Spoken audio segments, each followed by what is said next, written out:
Aliens Explored is a weekly podcast exploring famous and obscure cases of UFO sightings, alien abductions and other strange events from both a believing and a skeptical perspective whilst keeping an open mind. I'm Stu Jackson, a professional actor and amateur ufologist with a particular interest in the crop circle phenomenon. I'll be debating that otherworldly visitations are real. The truth is out there. And I'm Neil Kelly. I'm a professional actor as well and used to work for the military as an intelligence analyst. I'll be arguing from a more doubtful point of view. I mean, it's all a bit far-fetched, isn't it?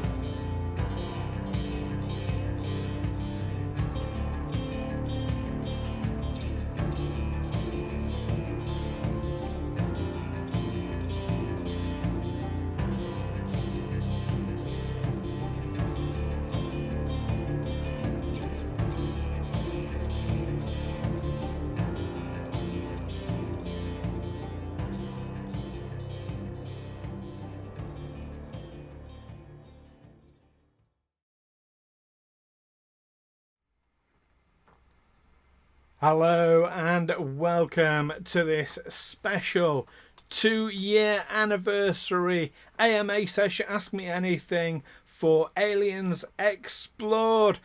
Hello to everyone watching. Oh my goodness, we've got Elihu23. Hi, how you doing?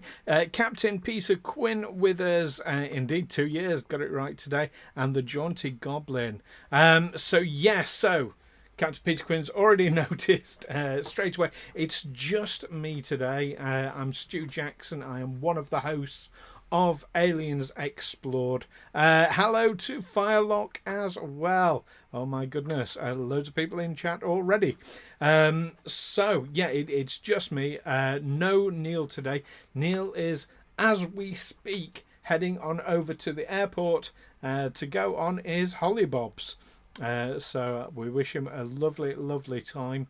But I wanted to do something special because 31st of July, 2 years ago, is the day that we launched Aliens Explored, the weekly podcast where we discuss UFOs, ETs, alien abductions, people involved in ufology, crop circles, and so many other things besides. So as today is the actual 2-year anniversary, like I say, I wanted to do something special, so I thought I'd go for a live stream and do one of these AMAs, Ask Me Anything. So I've got a number of questions already lined up. Neil was kind enough to pose me a number of questions. Some of them are really tricky questions as well. Looking forward to getting to grips with some of those in a moment. We've had some questions off Twitter as well. And do feel free, of course, to put your questions to me in the chat. However you're listening, whether it's on YouTube or Twitch, if you put your questions in the chat, then we should all get to see them. Handle it here on the right hand side of the screen. So first of all, the first thing I ought to explain, if anybody's come along to this and they're not familiar with what Aliens Explored is. So we are a weekly podcast where Neil and I've been studying crop circles, and I've been a bit of an amateur ufologist for well over 20 years now.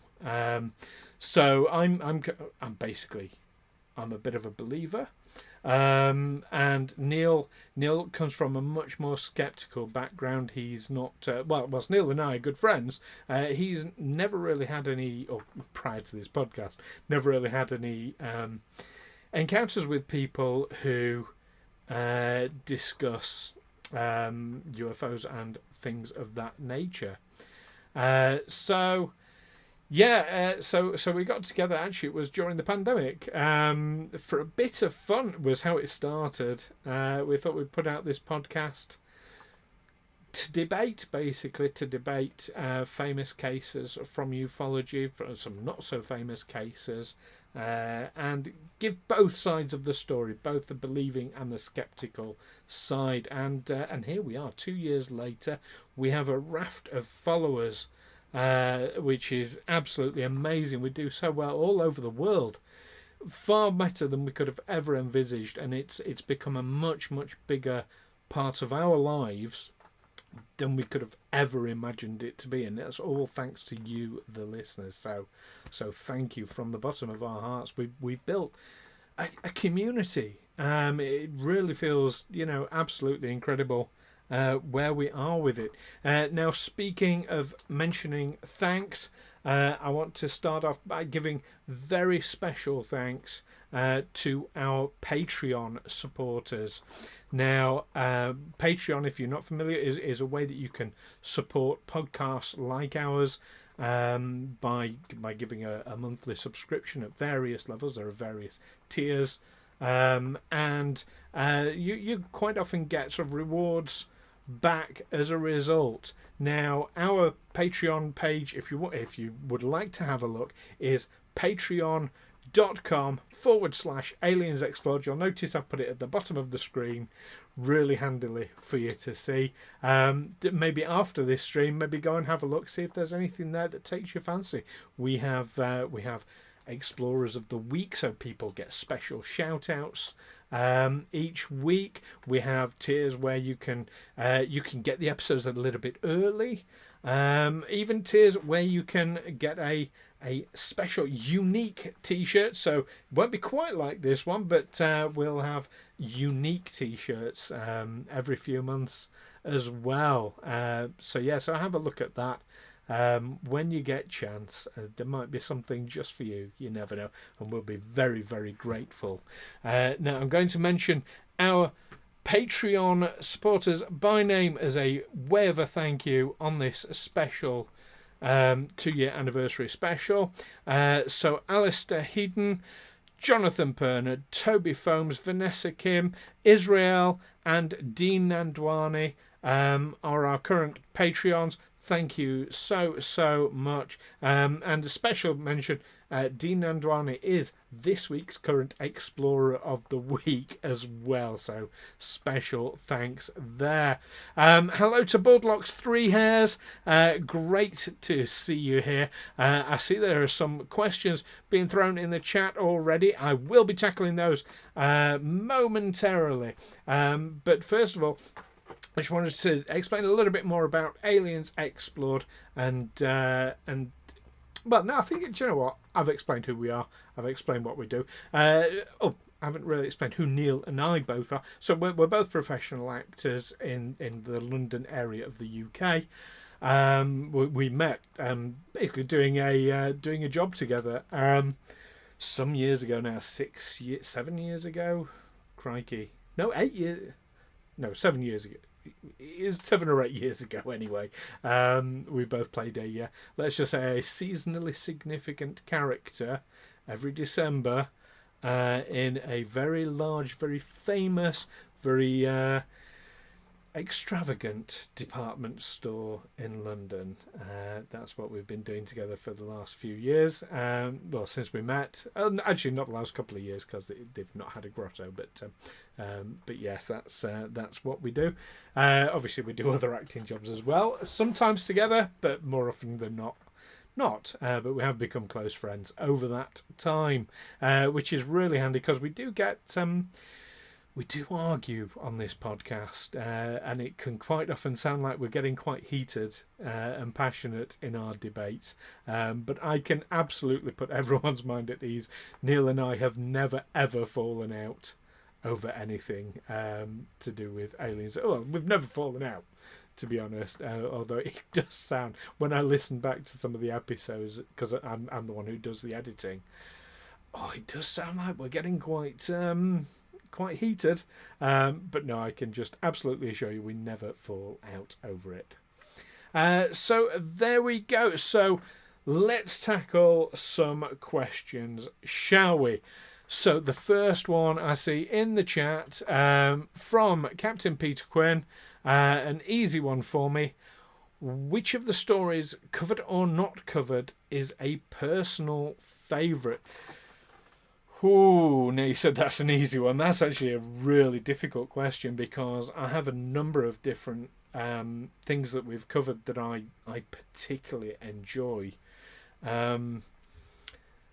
Certainly, anything to do with crop circles is a particularly strong passion of mine. People who've been watching and listening, should I say, for a while, would know about this. But yeah, crop circles are my big passion. But I would say other favourites. Do you know, the abduction stories where people come back and it's obviously it's not a nice subject at all. It's quite terrifying for people. But hearing those stories, hearing those experiences, and seeing the similarities amongst those experiences, that's always something that I do come back to time and time again. So, my goodness. A quick one. I'm going to mention Firelock. Now, I'm not going to go to Firelock's question just yet, but I'm going to say very happy birthday, Firelock. Because I happen to know it is your birthday today. So cheers, many happy returns. Now I'm going to move to one of Neil's questions now. And Neil has posed some absolutely amazing questions. Now I'm doing this completely without notes. He sent me these questions. I haven't done any research on them or anything like that. This whole AMA is completely without the safety net. So the first question Neil has posed to me, going really dark. How many human deaths have been attributed to contacts with extraterrestrials? Gosh, that is such a dark question. So it depends how you look at the question, or look at what you mean by attributed, because in terms of concrete evidence, obviously the answer is none. We have no absolute concrete evidence of any deaths attributed to extraterrestrials. However, there are some occasions where some people are allegedly have perhaps been murdered to keep them quiet about their experiences and the things they say. I'm trying to remember the chap's name. We covered him in an episode just this last year. Oh gosh, I'm trying to remember. Phil Schneider. Actually, it wasn't this last year, it was the year before, but we covered an episode on Phil Schneider. Now the circumstances of his passing, I would say, are quite suspicious, and certainly he was going around telling a lot of things about alleged underground aliens that he had encountered. So yeah, worth looking up, Phil Schneider. I'll try and find it was episode 47 we discussed him. So I'm going to say none is the answer to Neil's first question: how many human deaths have been attributed to contacts with extraterrestrials? But I'm fairly sure there have been some. Hello to Luna Snowy in the chat. Glad you could join us, and hello to everyone who's just lurking in the background and watching. It's great to have you with us. Feel free to lurk. You don't have to chat, but if you think of any questions you would like to ask, then please do. Now I'm going to go over now to the questions that were posed on Twitter in advance. The first one is also from Captain Quinn, who is here in chat and asked our first question. So to answer this one, so So Captain Quinn wants to know, do we both really think there's alien life out there? Now, I'm not going to speak for Neil on this one, although I do know his thoughts on this. And Captain Quinn has said for him, life, yes, could be abundant, but unsure about intelligence. And I think that's that kind of nails it on the head. There is a thing called the Drake equation that scientists have come up with that is basically a formula for working out how likely it is that we get intelligent life in the universe, and it works out basically how many stars there are, how many of those are likely to have planets, how many of those are in what they call the Goldilocks zone, this kind of, it's not too hot, it's not too cold, it's likely to have water, all that kind of thing, and then how many have been around long enough to develop life, how many of them have been around long enough for that life to then evolve into sentient species. And I mean, it's a tiny fraction compared to the number of star systems out there. But the Drake equation makes it absolutely clear that given the size of the universe, absolutely, there is definitely intelligent life out there. But it depends what we mean by alien life as well, because we think about UFOs really in the sense of they come from other planets. Now, there is nothing to say that whatsoever. You know, these might be creatures, beings.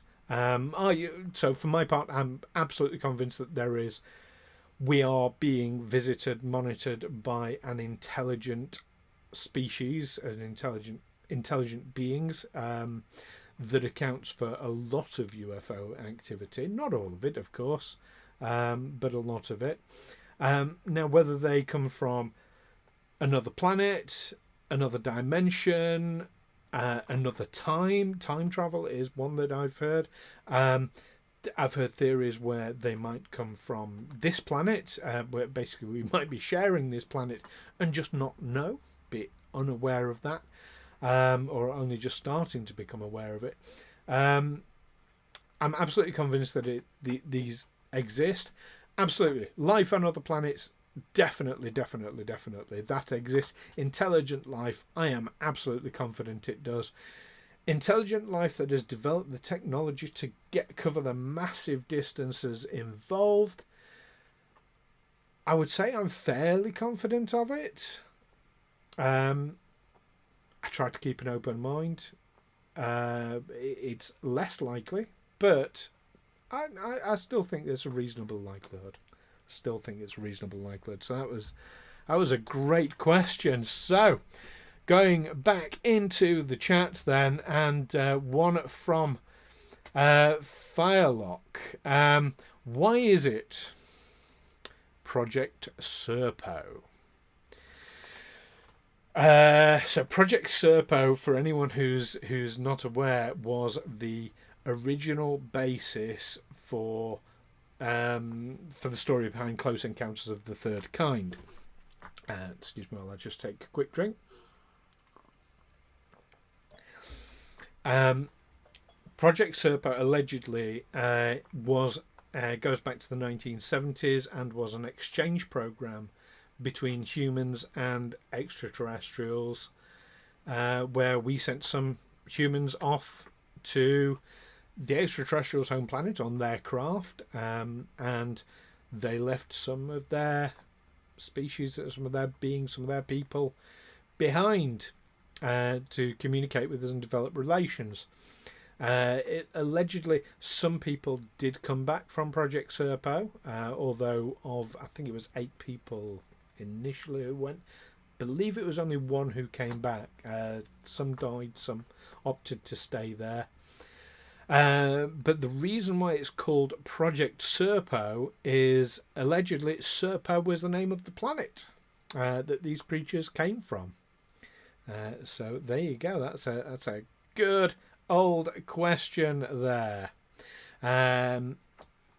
Going to go over now back to Neil's questions. Keep firing those questions in the chat. I might not get to them straight away, but I can scroll basically, so don't worry, I'm not going to miss your questions.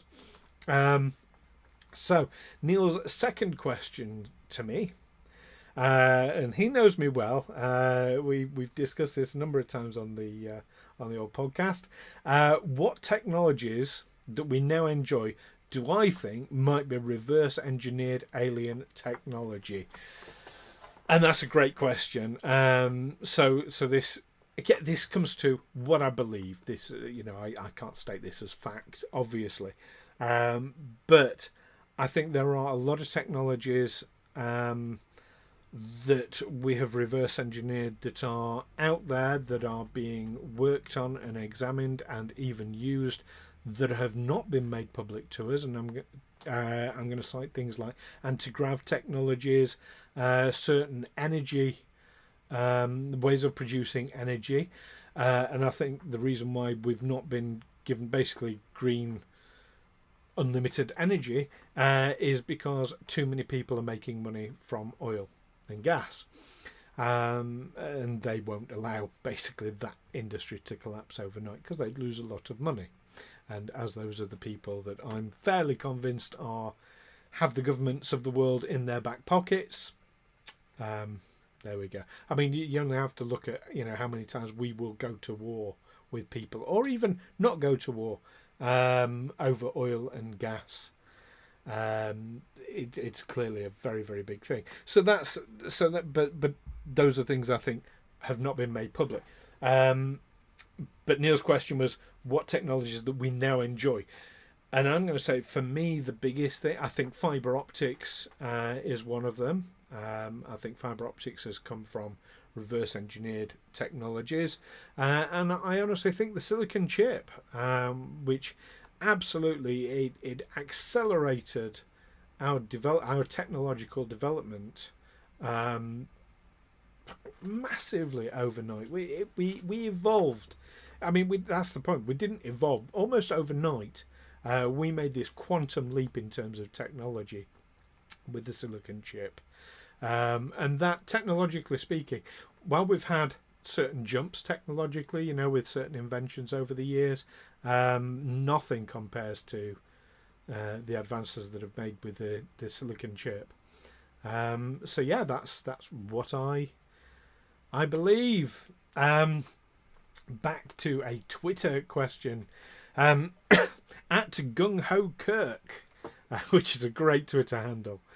Give them a follow, why not?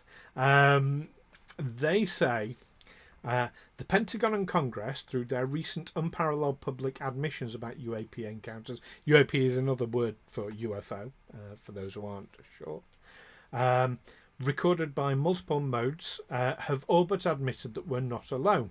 Absolutely true. The argument that UAPs are advanced secret military projects or hypersonic drones doesn't hold water. Also agree with that. Firstly, the Pentagon wouldn't be chasing its own tail, and this was confirmed at the recent congressional hearing. Secondly, the objects not only defy our known laws of aerodynamics, with the technology well beyond anything we have today, but also produce no sonic booms and can travel underwater. Now, there is a question coming to this, I can assure you. Gung Ho Kirk goes on to say, I suspect there is a lot more data known to the Pentagon about these objects that has not been revealed to Congress. So perhaps the question should no longer be, are we alone? But rather, what is their agenda? Now, what is the agenda? So yeah, Gung Ho Kirk is quite correct that the Pentagon have basically been releasing UFO footage and saying, here is UFO footage. We don't know what this is, and it does absolutely defy our known laws. So it is a case, no longer are we alone, but what is their agenda? Now, I'm firmly of the belief that their agenda is non-hostile, because when you're looking at the level of technology involved, if their intention was hostile, we wouldn't be here. It's really as simple as that. It'd be game over immediately for us. So in terms of an agenda, I think possibly information exchange, possibly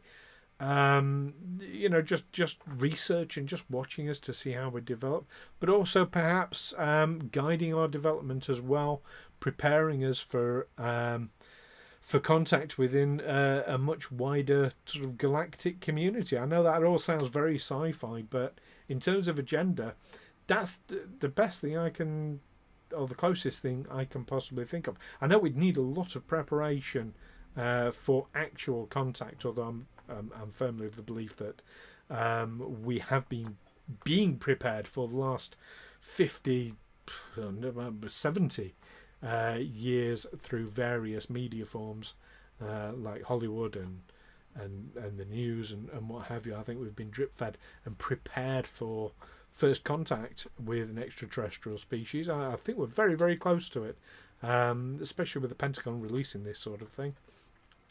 So their agenda, I would rule out hostility, information or just anthropological study.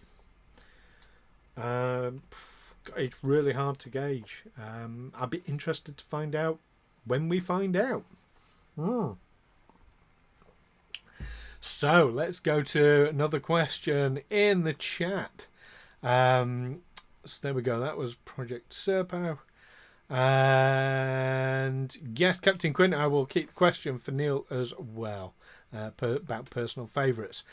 So, Baldlocks 3 Hairs, which is a great name, it says, new to the stream, but have I ever seen the Egyptian hieroglyphs that depict a tall man who looks like he's wearing breathing apparatus like a spaceman, basically implying we could be the aliens and we colonized here, forgotten our history? Absolutely, yeah. Now, I have indeed seen the Egyptian hieroglyphs.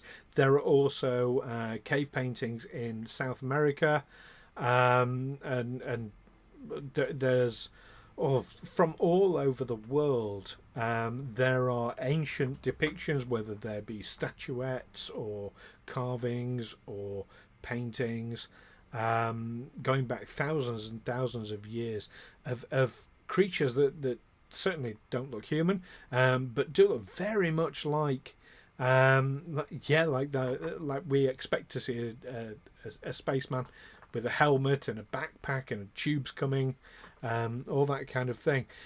So yes, I think our visitors to the planet have been coming here for a very, very long time. Tens of thousands, possibly hundreds of thousands of years, and possibly guiding our civilization along the way. I have also heard this theory that we come from a different, basically that we are a colonized alien species. There are some theories that explains kind of the missing link, is basically we took over from Neanderthals and wiped them out by our very existence. So yeah, I can see water in that. I tend to keep an open mind about that, but the existence of ancient aliens, to quote the famous TV series, of course, they've definitely been around for many, many thousands of years. No question at all there. Back to another one from Neil. A really simple question, this one from Neil. Do we think we know where UFOs come from, i.e. which planet or galaxy? So that couple of quick hellos. Hello to Erin McLaughlin. Glad you can join us. And Fomige, Tobias or Ty. Hi, great to see you here as well. So where do UFOs come from? What planet, what galaxy? Well, that assumes that they are indeed extraterrestrial. As I mentioned earlier, there are other possibilities, and it's not to say that there is just one species, one type of alien visiting us. There could be, in fact, it's been suggested that there are quite a number. There are a number of recurring themes in terms of the grey alien or the Nordic type aliens that you see or hear about time and time again. But in terms of planets and galaxies, one thing that does keep coming up over and over again in research is Orion's belt is mentioned an awful lot, as is Pleiades, the Pleiades star system, particularly when you're talking about the more sort of ancient records, like we say about the Egyptians and the Mayans and what have you. So I would say if extraterrestrials come from anywhere, that's going to be a good place to start. Back onto a Twitter question. Now, this is the last of the Twitter questions that I've had. At Babel Alien said, "Would you like to have alien babies?" Now, I asked in return, do you mean have them around, or as a male give birth to them, or father them? And the answer came back, yes to all. So, would I like to have alien babies? Would I like to have them around? Yeah, as long as they're cute. Yeah, I'd have no problem with that. Would I like to father them? Not particularly. I've never had any desire to be a parent. So an alien baby, that wouldn't be any different, I wouldn't have thought. Or as a male, would I like to give birth to them? I think that's instinctively, right, that's a resounding no. However, I do think, I think about how much money I could make. That's not a good reason to have children at all. So I'm going to say yes to having them around, no to fathering or giving birth. I think it was a bit of a tongue-in-cheek question, but that's great. I don't mind tongue-in-cheek questions at all. Ooh. So, back on to our questions in chat. So, the next one is from Elihu. How did you get started with crop circles? That's an excellent question. So, I'm going to take you back now to the very late 90s. I had just moved to a city called Bristol. I'd spent some time living down in Cornwall, which is very, very rural. For those who know the UK, Bristol is still quite rural, but it's a decent sized city as well. I was running, I was general manager of a pet store called PetSmart at the time. It's now Pets at Home. They're quite a famous company, but I ran their Bristol store. At that time, as I was working there, I had my assistant manager was driving in from Wiltshire, which is a very rural, lots of fields, large farming community area nearby, and he came in one day and he mentioned about this crop circle he'd seen, and I had no idea what he was talking about, and he sort of explained what a crop circle was, and I found it a bit strange. And he said, well, when you finish work, I'll he told me where it was. He said, go out and see it. So I did. I went out to see it. It was the first crop circle I ever visited. I was absolutely blown away and astounded by it. Absolutely incredible, what this thing was. And that led to me starting to do it. Now the internet wasn't so much of a thing back then. This would have been around about 2000, maybe 2001 latest. He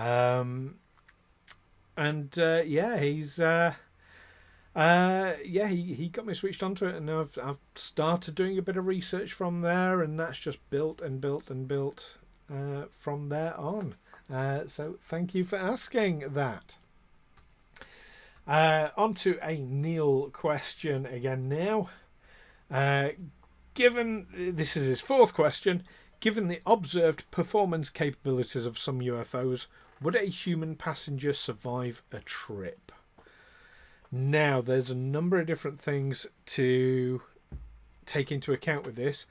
One is absolutely the performance capabilities. They will suddenly accelerate, 0 to, several thousand in less than a second. Sudden, right angle turns at great speeds. And the speeds themselves, absolutely incredible. I would say if you're applying the technology that we use in our aircraft today, no, a human would not survive those maneuvers, not at those speeds. However, I'm inclined to think that as technology develops, they would have found ways of protecting the passengers inside. Rather like on Star Trek, they talk about the inertial dampeners and things like that. There's no reason why... excuse me. Oh. Coughing away. Apologies for that. Yeah, there's no reason why their technologies wouldn't have improved with that as well. Then there's the aspect of how long the journeys might take. If we are talking extraterrestrial beings from star systems many, hundreds of light years away, it could be a multi-generational journey, theoretically. So, obviously a human wouldn't survive that unless they found shortcuts or ways of bypassing the speed of light barrier. But that's an excellent question. Now, I'm going to switch off my microphone while I cough again, so at least it's not in your ear. Apologies for that. Yes, so on to another question in the chat. I'm really enjoying these. We'll have to do these again more often. Oh yes, Drake equation, Douglas Adams covered it, sort of. Yes, he did. Oh, glad you're feeling better there, Captain Quinn. Jaunty Goblin asks, if you could only pick one UFO encounter sighting to convince a non-believer that the phenomenon is evidence of extraterrestrial visitations to Earth, which one would I pick? Travis Walton. Beyond the shadow of a doubt. We covered the Travis Walton case in an episode. I can tell you the episode name when I look it up, because we've done obviously so many episodes now. Here we go. Episode 54, we discussed Travis Walton. If you can get hold of it was a dramatisation, but the fire in the movie Fire in the Sky, that was a dramatisation of his encounter. I think when you look into interviews with Travis Walton and his experiences, absolutely incredible. That would be a top one on my list. That's a really, really good question. Thank you, Jaunty Goblin. So on to question 5 from Neil. This is 5 of 9. Why are governments so eager to publicly deny the existence of UFOs? I honestly think there are 2 reasons for this. So Neil knows I'm absolutely convinced that governments are hiding this. Maybe not the president or prime minister. I often think that the information is quite often kept from them, but the government body itself, yes, is aware of quite a lot of things. They're the people reverse engineering stuff. But why are they so eager to publicly deny the existence of UFOs? Well, actually, I mean, in order to reach that, they're not anymore. Certainly, the American government is saying, yes, UFOs are real, and they're releasing the footage, so they're not denying the existence of UFOs anymore. I think they did for a very long time. Partly, I think there's 3 reasons. One is any government likes to put about the story that basically they are the most powerful government ever.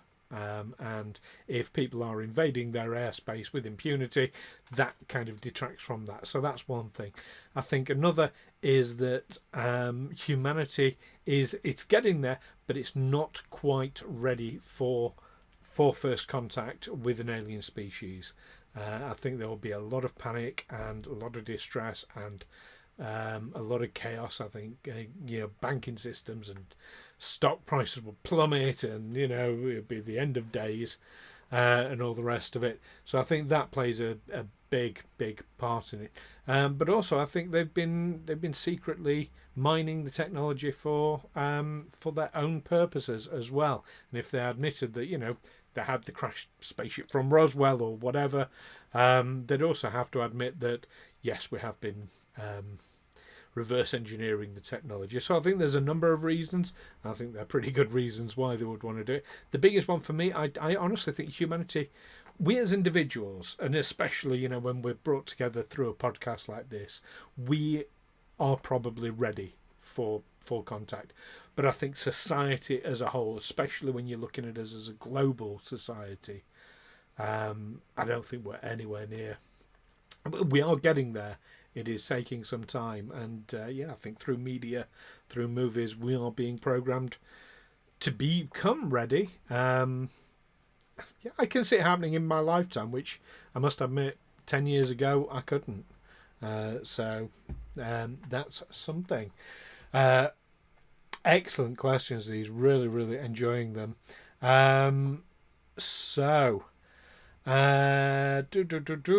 excellent comment there from Boardlocks 3 Hairs about they've pretty much admitted they can produce free energy. Yes, absolutely. It would shock the economy and affect everything. Excellent there. Elihu has asked, will we cover Lou Elizondo and the To the Stars Academy on future episodes? I am really glad you asked that. Because I'd like to tell you what we've got coming up in the next year, because this is obviously the 2-year anniversary special that we're doing. So our next episode is going to be about the Bermuda Triangle. Following that, I've got a very exciting one. I went into Wiltshire with a couple of friends who wanted to learn about crop circles, and I showed them round some crop circles.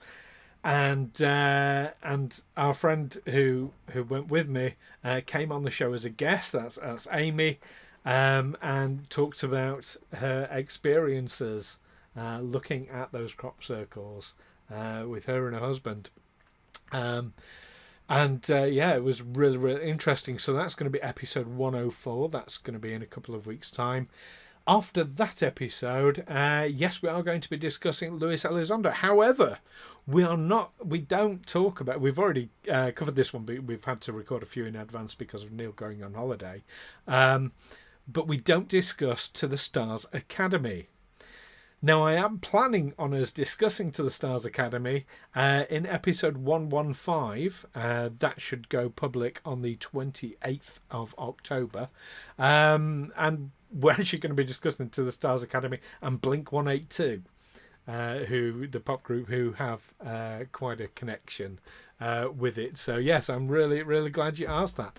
Other things we've got coming up this next year, because I plan these things out, is the Flying Saucer Working Party, which was the group that was that briefed Churchill on flying saucers. Project Aurora, the 2013 National Press Club event. David Adair, who has publicly talked about his experiences in Area 51. There's the Thule Papyrus from 1440 BC, which basically describes UFOs. We'll be discussing something that was suggested by one of our listeners, Michelle. Are UFOs time travelers? I'm really looking forward to getting into that one. We'll be looking into, we've already discussed one set of Phoenix Lights on this show. We'll be looking into another one, this time from March 1997. We'll be discussing Philip J. Corso. What else? We've got quite a lot tied in. Robert Bigelow we're going to be discussing. Pliny the Elder from 76 BC saw a UFO and documented it, so we'll be discussing that. We'll be arguing, no doubt, about whether the captured alien EB stands for extra biological entity, did that alien actually exist. We'll be talking about George Knapp, Project Aquarius, the Peruvian Gate of the Gods. We have so much coming up in the next year. And if there is anything that you in particular would like us to discuss, you can always get in touch with us. You can email us, aliensexplored@gmail.com. You can find us on Facebook and on Twitter by searching Aliens Explored. Or if you become one of our Patreon members, as I mentioned earlier, at any level, you get exclusive access to our Aliens Explored Discord server, where you can chat with other like-minded people. So there we go. Oh my goodness. So next question from Neil then. Have I ever seen a UFO? Yes, I have seen many things, lights in the sky, objects moving, that I have been unable to identify. Do I think any of them were extraterrestrial craft?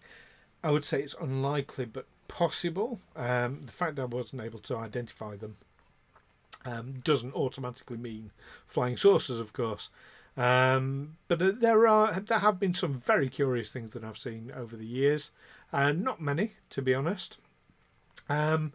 However, I am absolutely convinced that when I was younger, when I was around about 14, 15 years old, I was part of a series of abductions, alien abductions, over a period of months, really.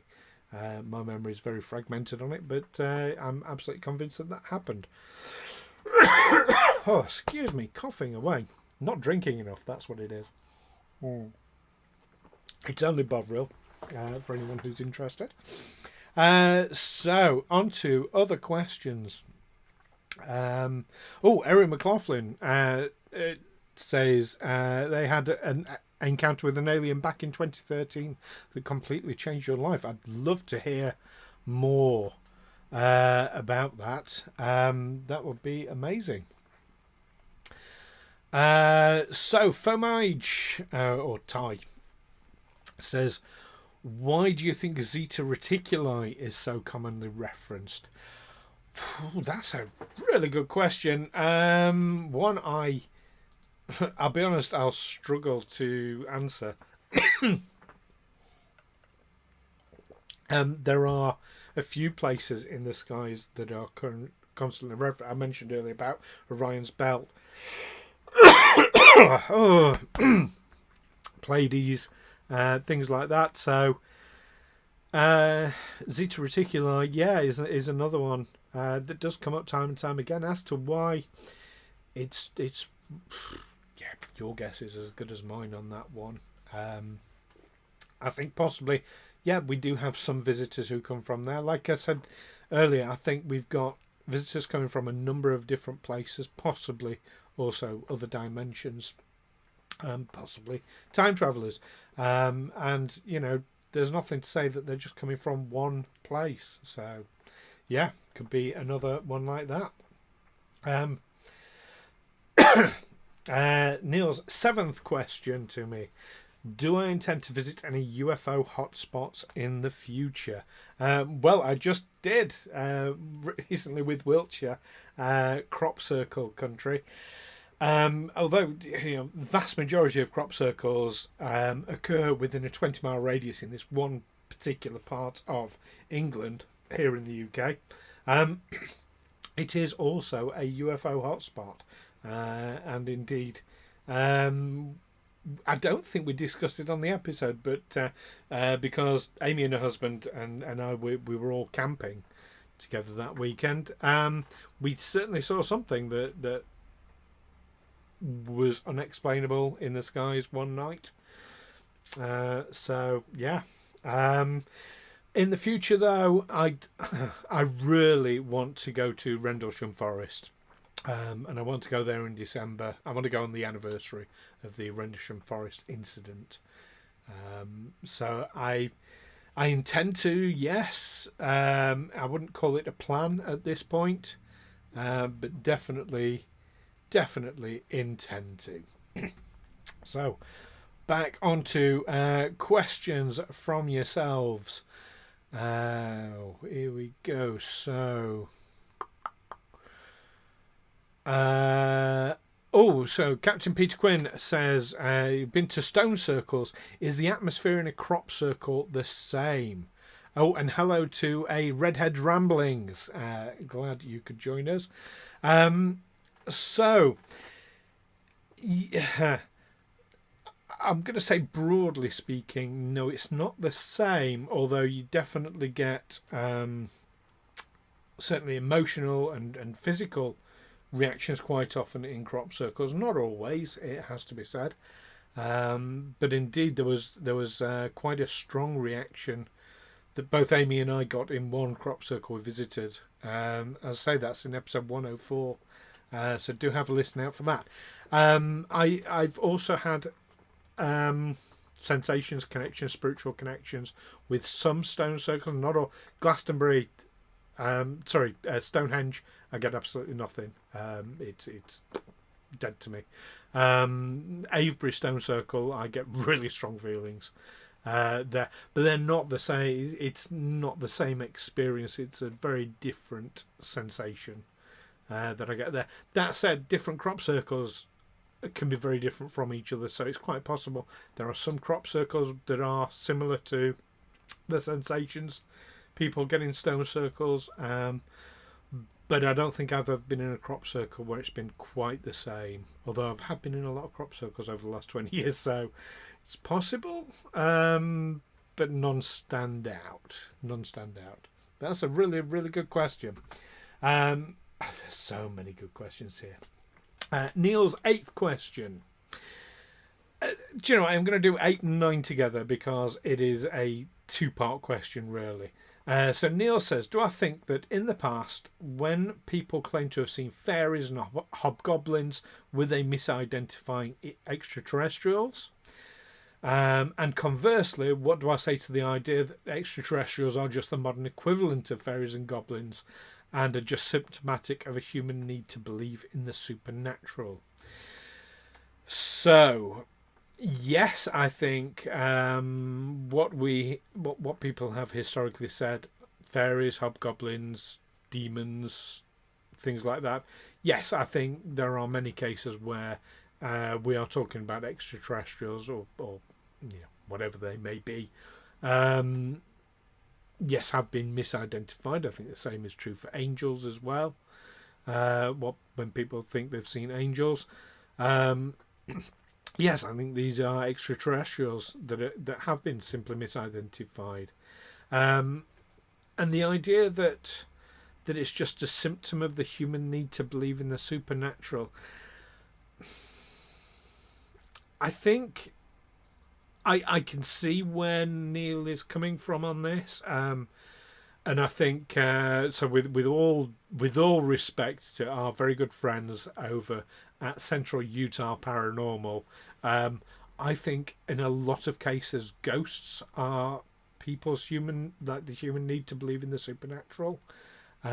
People seeing patterns where there may not be. I know there's certainly some unexplained things that go on that side of things. With extraterrestrials, though, it's more like a scientific need. We need to explain things rationally, and because it defies our physics, it defies our understanding.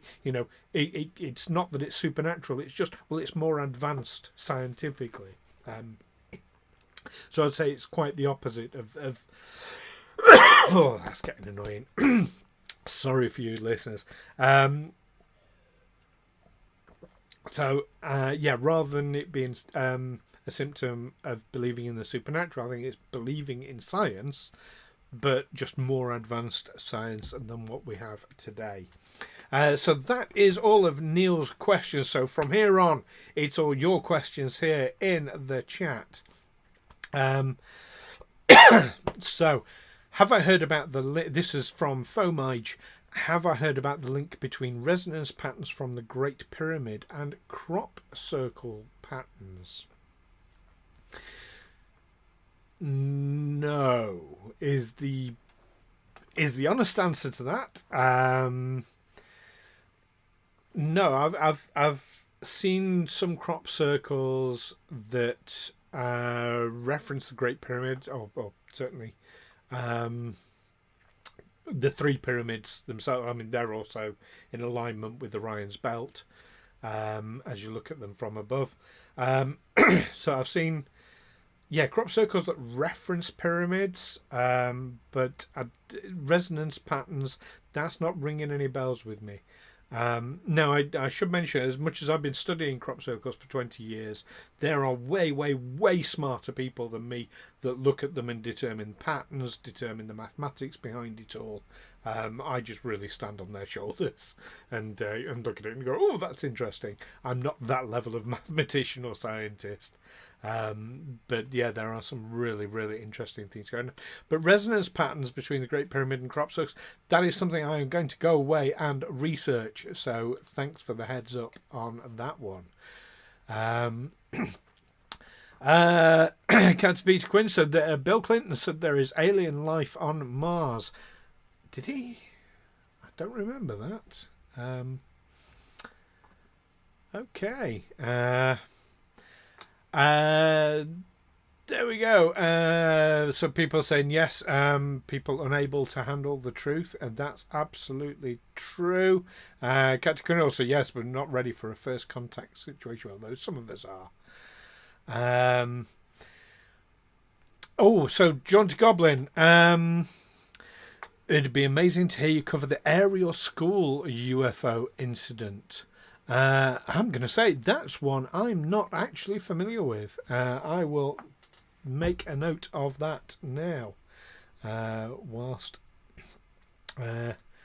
So, aerial school. Oh, bear with me whilst I do some typing. Incident. That is put straight into our planning. Now, it wouldn't be, because we've got quite a lot planned, it wouldn't be till early next year, but yes, there we are. UFOs and time travel, yes, that would be an interesting one. And yes, the Elihu, yes, thank you. We try not to limit ourselves to, I mean, we try and keep it relevant to UFOs or ufology in general, but there is so much to this, and because we don't know what's behind it all, it's really interesting. Yes, the Peruvians had a Stargate, Captain Peter Quinn. That'll be one to look forwards to. Again, that's going to be early next year. There we go.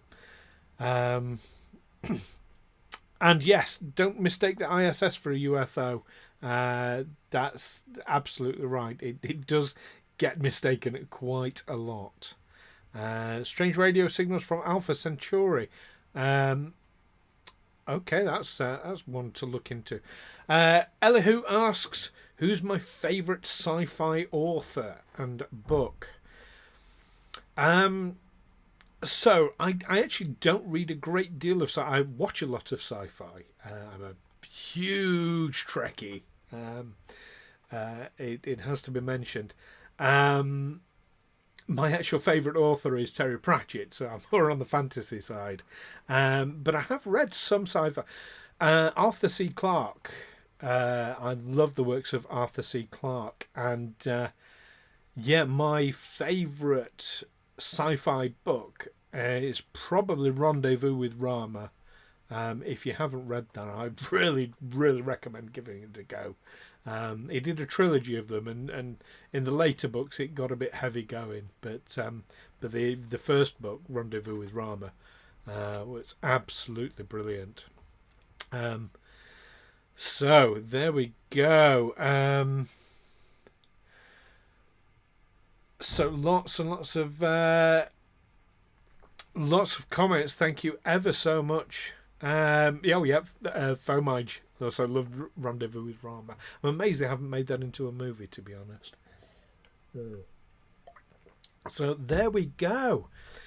Oh my goodness, I've come to the end of the questions. Does anyone have any questions they want to throw at me before we wrap this up? And before I go and leave you back to your usual Sundays. There we go. I'm getting info on the radio signals. I'll look forward to that. Maybe that's something we can cover as well. Well, thank you all so much for joining me today. You know what? When you plan something like this, you always think, what am I going to do if nobody turns up? So it's really great that you've all turned up and engaged with me on this. Fomage has asked, do you both intend to continue the podcast, and for how long? So, yes is the answer. We intend to continue. We have no end date in mind. We will keep going as long as we can. I mean, one of the great things about this topic is there is no shortage of subjects. There's no shortage of things to discuss. And even if full disclosure came out tomorrow, that would still give us loads and loads to talk about. We can compare sort of historical events to what we now know and things like that. There will be lots and lots to do.